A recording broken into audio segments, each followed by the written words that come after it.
You know, judges are always going to do what they do. They're going to sit outside of the ring and they're going to say who won a fight that they didn't participate in. And with two fighters know when they walk away from the fight who won the fight, you know what I mean? Or if it was even, or did he kick my butt or did I kick his butt? And it is funny though, like seeing like people like, oh, George won the first round, and I'm like, George walked to my corner after the first round. George was standing in my corner. You think George knew what was going on? How the hell was he waiting for Rudy to come ice him up or give him some water? George was out of it. George, how did you win that fight? Because those takedowns didn't hurt too bad. I felt BJ won. It always comes back. We always laugh that it's not the ultimate takedown championships. You know what I mean? When you go back and look at it, how can you win from doing takedowns? You know what I mean? At the end of the day, it's the ultimate fighting championship. Two guys fighting, not one guy trying to take you down and hold you. It's two guys standing there mano to mano. Who's going to win at the end of the day? Whose face is more, you know what I mean, beat up more? Who looks like they were battered? Who looks like they were beat? George has about 3 really good takedowns. You know, he's got about 3 really good takedowns to his arsenal. And everybody kind of goes back to their same thing, you know, when the going gets tough. What did St. Pierre do after the first round? He didn't want to get hit, so he resorts back to what he's good at, and that's wrestling.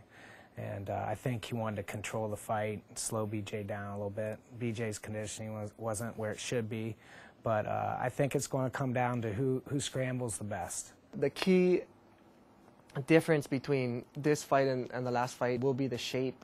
I'm going to come in great shape, and I'm not going to stop, you know. A lot of those takedowns, I remember just being exhausted and like, oh, George got another takedown. You know what I mean? What am I going to do? He got another takedown, and I was just tired, and he prepared better than I did in this last fight. Conditioning is always a big subject or aspect that everybody's thinking about BJ's game, but I think one other thing is just training. He's always, in the past, he didn't really train for fights. He jumped in, or he's getting ready for the fight. I remember he used to train in half an hour a day. Maybe some days would be like, I'm going to get a good training and I'm going to do an hour.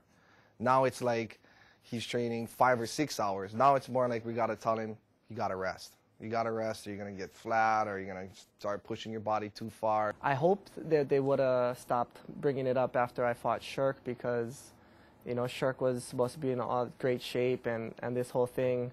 Do I look at GSP and say he gets into better shape, or does he train harder than Sean Shirk? No, he doesn't, because he can only train so hard. So it's just a question of, are you in shape or are you not in shape, you know? And I don't think it'll be after this fight, but you know what's a good thing is that it makes me get into shape when everybody brings this up.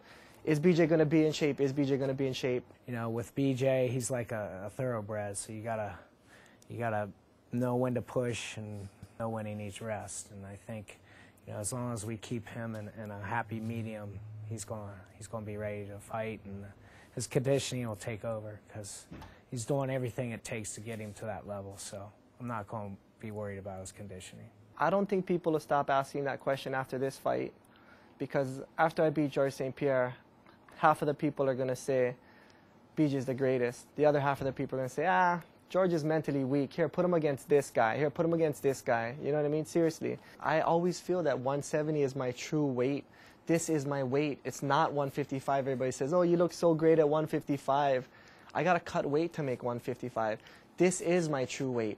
And that's why when I get in there, I'm going to be able to push longer and harder than he can. I'm going to be able to push much harder and much longer, because I didn't cut any weight. I'm not sitting in a sauna. I'm not starving myself. I'm not cutting on my water all week of the fight. You know what I mean? I'm not doing all those things. You know, everybody's got holes, you know, here and there. A guy like George St. Pierre, you've got to set up to expose those holes. You know, you got to set him up to get to those holes. As athletic as he is, you know, and as well, he's a great fighter. I mean, he's a great fighter, and he's a great athlete. Do I see anything that, you know, where he exposes a little bit? Sure. You got to go right after George, I'm sure. And George, he doesn't like that close contact. He doesn't like to get punched in the face. He doesn't like all that stuff. I thought he was going to fold after Fitch hit him like 3 times. You know, Fitch gets punched 1,000 times. He doesn't fold. George gets hit like 3 times. I thought George was going to fold.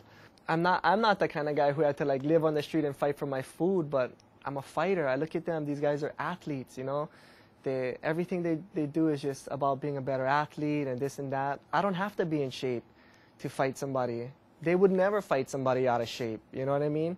It's like, I look at them and I just don't feel that they're real fighters, you know what I mean? And that's why I always say, you know, like George, he will never be as good technically as me because he's an athlete. He doesn't need jiu-jitsu to get off the ground. He doesn't need wrestling to slam you on your back. He doesn't need to learn how to kick you hard. So he'll never be perfect at that stuff, you know what I mean? He'll never be as good as me. Everybody says like, oh, he's good at everything, man. What can you do? How are you going to do anything?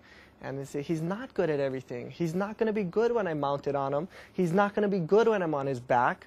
He's not going to be good in all these positions. He's not going to be good when I'm sitting at him, looking in his eyes and elbowing him in his face, sitting on him on the mount. And then I'm going to be thinking, where is he so good in all these positions?